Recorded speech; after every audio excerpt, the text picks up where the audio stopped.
తెలియజేస్తూ ఉన్నాను. అదేవిధంగా మాకు అటువంటి అవకాశాన్ని కల్పించిన పాస్టర్ దానియేల్ గారికి, అదేవిధంగా థామస్ గారికి, స్టేజ్ని అలంకరించిన పెద్దలకు, డేవిడ్ కుమార్ గారికి, మమ్మల్ని మీరందరూ ఆహ్వానించి మమ్మల్ని ప్రేమించి మా కోసం మీరు చేసినటువంటి ఏర్పాట్లను బట్టి కూడా దేవుని నామానికి స్తోత్రాలు తెలియజేస్తూ ఉన్నాను. మేము ఈ కొండలంతా ఎక్కి వస్తున్నప్పుడు చాలా బాధ అనిపించింది నాకు.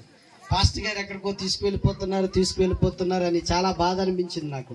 కానీ ఇక్కడికి వచ్చినప్పుడు తెలిసింది, వాళ్ళు పడిన ప్రయాసము దేవుని యందు వ్యర్థము కాకుండా దేవుడు మంచి సంతోషాన్ని, ఆనందాన్ని మీ పట్ల మా పట్ల ఆయన చూపించాడని నేను నమ్ముతూ ఉన్నాను. హల్లెలూయా, హల్లెలూయా. దేవుని యందు ప్రయాసం ఏనాటికి వ్యర్థం కాదు. దేవుడు ఏదో ఒక రోజు మనందరికి కూడా ఆయన ఆశీర్వాదాన్ని అనుగ్రహిస్తాడని తెలియపరుస్తూ నా ఈ సమయాన్ని ముగిస్తూ ఉన్నాను. ఆమేన్.